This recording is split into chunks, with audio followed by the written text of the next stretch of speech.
বল না কি বলবি, যা না কোথায় যাবি, নে না যা তুই চাস, কিন্তু তার আগে আমার পাশে বস একটু শান্ত হয়ে, আমার সঙ্গে দুটো কথা ক। গোয়ারির মতো এমন গোঁজ হয়ে থাকিস নে, স্ফূর্তি কর, তর্ক কর আমার সঙ্গে। মামলায় যদি তুই জিতিস আমাকে তুই বেঁধে নিয়ে যাস জেলখানায়, জানি তুই কি বলবি, কিন্তু কতক্ষণ ধরে করতে পারবি এই দেহস্তব, তাই শুধু আমাকে বল। লতা পাতা ঘেরা শান্ত শীতল মাটির কুটিরে যে যেতে চাস তার মাধুর্য কি আমি জানি না?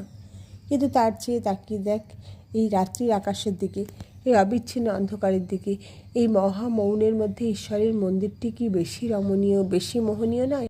আর তুই কি চাস শ্মশান নাট্যের রঙ্গশালায়? যুবতীর চর্ম মাংস রক্ত বাষ্প যোগ বৈশিষ্ট্য পড়িসনি? রামচন্দ্র কী বলেছেন? বলেছেন যুবতীর চর্ম মাংস রক্ত বাষ্প যদি আলাদা আলাদা করে রেখে সৌন্দর্য দেখতে পাও তবেই দেখো তাই একদৃষ্টে, নইলে মিছে আর কেন মুগ্ধ হওয়া?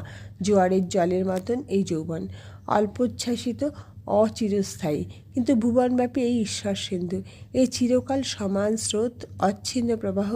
বল স্নানের জন্য কোন ঘাটে তুই অবতরণ করবি? তোর উপরে আমি জোর খাটাতে চাই না, তুই জাগ্রত, বুদ্ধিমান, কুশাগ্র, তীক্ষ্ণ, তুই নিজেই হিসেব করে দেখ। ক্ষয়দ্বারে যাবি নাকি অক্ষয় মন্দিরে? বুদ্ধদেবের সংসার ত্যাগের আগে কতগুলি সুন্দরী যুবতী এসেছিল তাকে প্রলুব্ধ করতে, প্রতিনিবৃত্তি করতে। দীর্ঘ রাত প্রমোদ সাহেব মাতামাতি করে ক্লান্ত হয়ে ঘুমিয়ে পড়েছে এতক্ষণে। তাদের দিকে তাকালেন বুদ্ধদেব।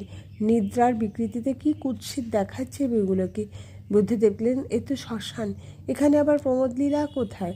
মন, তাই বলি, তুই কি একবেলার কাঙালি ভোজনে যাবি, না চিরন্তন অমৃতের নিমন্ত্রণে? ভিক্ষু মহাতীশ পর্বতচূড়ায় বসে তপস্যা করেন।